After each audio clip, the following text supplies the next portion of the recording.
Ya, halo semuanya. Apa kabar? Kembali di Fisika Itu Sulit. Kali ini kita akan membahas mengenai hukum Newton tentang gravitasi. Ya, tentang planet-planet dan lain sebagainya lah. Oke, mungkin ada beberapa pertanyaan yang pernah timbul di benak kalian. Mengapa bulan tidak jatuh ke bumi ya? Terus, mengapa planet-planet tidak saling bertabrakan satu sama lain? Nah, ini akan kita pelajari dan jawabannya sebenarnya sederhana, yaitu ada gaya gravitasi. Gaya gravitasi ini diungkapkan lah oleh Sir Isaac Newton, yang mungkin ceritanya sudah berkembang seperti apa, yang katanya dia melihat apel jatuh, lalu dia mungkin berpikir bahwa jika gaya gravitasi bumi bekerja pada apel, bahkan pada puncak gunung, maka gaya gravitasi juga dapat bekerja pada bulan. Nah, dari asumsi inilah dia mengembangkan teorinya. Kita ketahui bahwa suatu benda yang dilepaskan dari ketinggian tertentu di atas permukaan bumi akan selalu jatuh menuju pusat bumi. Ya, misalkan kalian punya penghapus atau benda-benda lainnya kalian lempar ke atas, pasti turun lagi ke bawah kan. Kita ketahui bahwa itu ternyata ada gaya gravitasi bumi. Nah, Sir Isaac Newton, atau kita panggil Newton lah, si Newton ini ternyata punya asumsi yang sangat general jadinya. Itu ada hukum gravitasi umum Newton. Umum berarti nggak cuma hanya bumi yang punya gaya gravitasi, tapi bagaimana? Tapi tiap benda memberikan gaya tarik pada tiap benda lain yang sebanding dengan massa benda itu dan berbanding terbalik dengan kuadrat jarak pisah antara mereka. Berarti kasarnya menurut Newton bahwa setiap benda yang memiliki massa dia pasti punya gaya gravitasi. Begitu. Contoh lah, tadi bulan di sini. Bulan di sini pasti punya tertarik oleh gaya gravitasi bumi. Nah, sebaliknya ternyata bumi juga kan punya massa, berarti, dan bulan juga punya massa, berarti si bumi ini juga tertarik oleh bulan. Yang jadi permasalahan adalah kok bulannya nggak jatuh ke bumi. Nah, kita masuk ke hukum 1 Newton. Ingat, hukum 1 Newton itu benda diam akan terus diam atau bergerak dengan kecepatan konstan. Anggaplah di bulan, di luar angkasa itu gayanya tidak ada gaya yang bekerja pada bulan. Berarti sebenarnya dia punya kecepatan konstan. Nah, pikirkanlah bulan ini ingin meninggalkan bumi dengan kecepatan konstan. Jadi dia kasihnya ini gerak nih dengan kecepatan konstan lurus aja. Tapi karena adanya bumi, ditariklah dia. Karena dia punya kecepatan konstan, lalu dia tarik oleh bumi, maka itulah dia mengelilingi bumi gitu loh. Loh, tapi Pak, kenapa dia tidak jatuh? Nah, karena ada gaya gravitasi sebenarnya itu. Karena ada gaya gravitasi lah yang membuat bulan bisa mengelilingi bumi. Dan kenapa tidak jatuh? Karena dia punya kecepatan luarnya juga. Misalkan kecepatan bulan ini diperlambat, dia akan jatuh ke bumi. Jika kecepatannya dipercepat, dia akan keluar dari orbit bumi. Begitu. Jadi sebenarnya ini kuasa Tuhan lah, kenapa dia bisa punya kecepatan segitu, agar ya memang biar bisa mengelilingi bumi. Begitu. Intinya adalah semua benda yang memiliki massa akan memiliki gaya gravitasi bumi. Catat, semua benda bermassa. Berarti kalau dalam tata surya bagaimana? Bagaimana dengan planet-planet? Bagaimana atau mengapa planet tidak saling bertabrakan? Sama. Jawabannya adalah karena ada gaya gravitasi matahari. Bayangkan, planet-planet ini punya massa. Planet-planet ini berlaku hukum 1 Newton. Dia punya kecepatan konstan. Lalu datanglah si matahari, yang massanya sangat besar dibandingkan planet-planet yang lainnya. Dan ingat, tadi kan hukum gravitasi umumnya berbanding terbalik dengan jarak kuadrat, berarti jaraknya juga berpengaruh terhadap gaya gravitasi yang diberikan oleh matahari. Karena massa matahari paling besar, maka dia memberikan gaya gravitasi ke setiap planet. Itu yang menyebabkan dia bergerak melalui orbitnya gitu. Kenapa orbitnya berbeda-beda? Ya karena massanya juga berbeda-beda, jaraknya juga berbeda-beda gitu. Terus mengapa planet tidak jatuh ke matahari? Sebenarnya simpel. Karena gravitasi matahari tidak terlalu kuat untuk menarik planet ke inti matahari. Kalau memang sangat kuatnya, kita udah kiamat dari kapan. Tapi karena gaya gravitasinya tuh sudah disesuaikan dengan massa setiap planet, maka dari itu pergerakan planet itu ada orbitnya. Begitu. Jadi ini benar-benar kuasa Tuhan, anak-anak.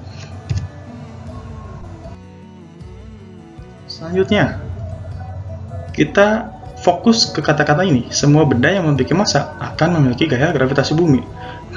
Berarti misalkan kita ada dua orang, wanita dan pria, ya, dipisahkan oleh jarak. Kenapa dia tidak tarik-menarik antar manusia atau antar benda lain? Kan katanya setiap benda bermassa punya gaya tarik-menarik atau gaya gravitasi. Jawabannya adalah gaya gravitasinya terlalu kecil.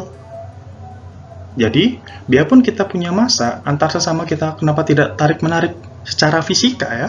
Karena gaya gravitasinya terlalu kecil. Bandingkan dengan kita dengan bumi. Bumi yang massanya berkali-kali lipat pasti menarik kita. Tapi kita nggak akan mungkin menarik bumi, orang kita sekecil semut menurut bumi mah.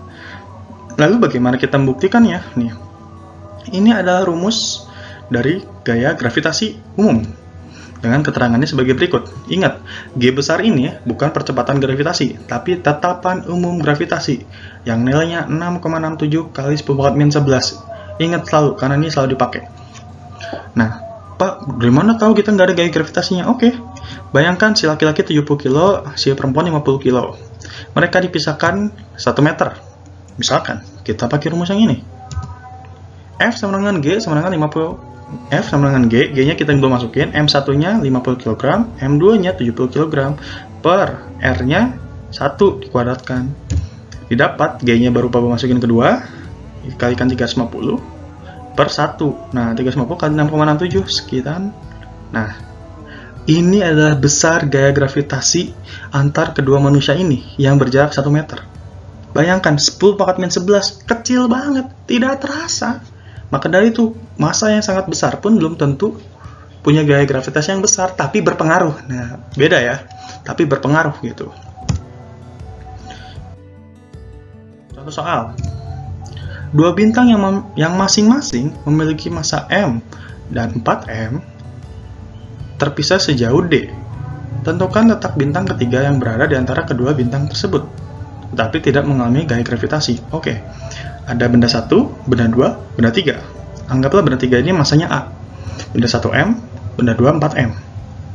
Kalau misalkan dari 1 ke 2 itu D, maka anggaplah dari 1 ke 3 ini X. Maka kita mencari 2 ke 3 itu adalah D kurang X. Paham ya sampai sini? Kalau segini X berarti segini ada ini kurangi ini dong.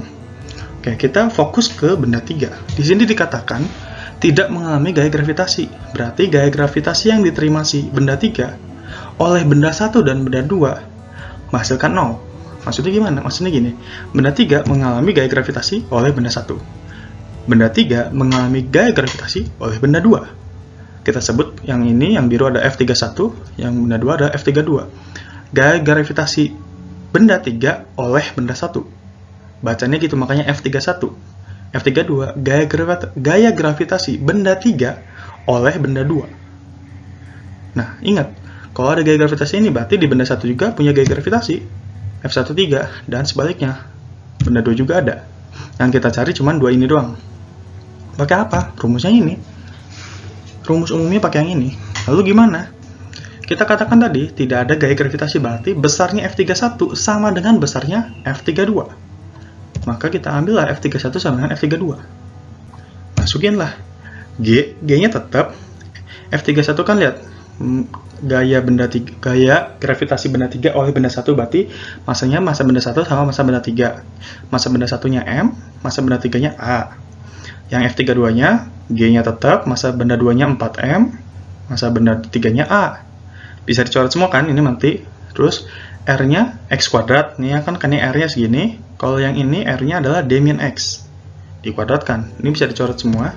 Hasilnya ini dicoret jadi 1, ini dicoret tinggal 4. Sampai sini paham kan ya? Nah, lalu kita masuk, kita kali silang. Yang ini kalikan sini. Jadi D min X kuadrat per X kuadrat sama dengan 4. Ini kuadrat, bisa diakarin dong. Maka kalau kita akarkan menjadi ini. D min X per X sama dengan 2. Hasilnya, kali silang.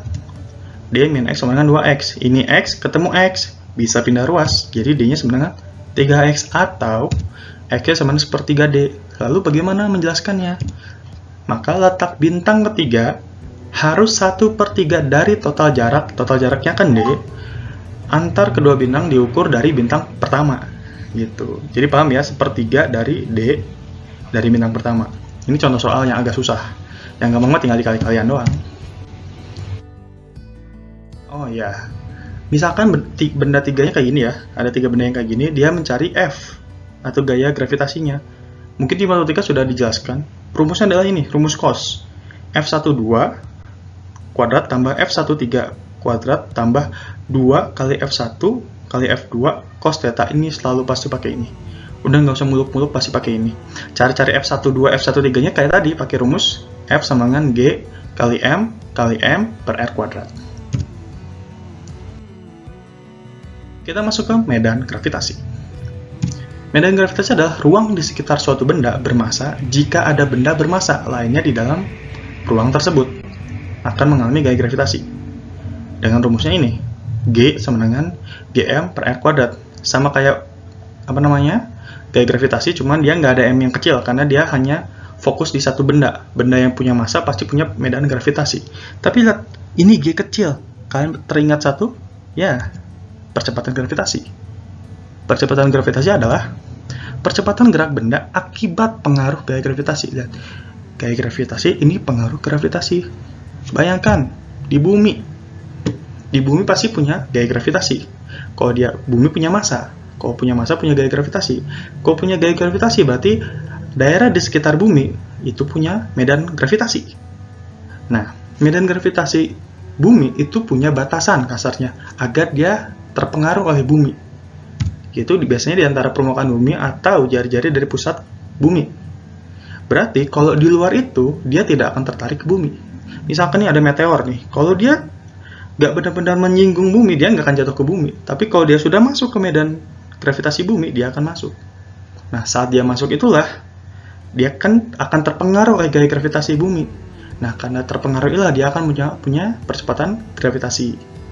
Begitu. Jadi urutannya, benda bermassa, massa punya gaya gravitasi. Maksudnya gaya gravitasi ini akan membentuk suatu medan gaya gravitasi.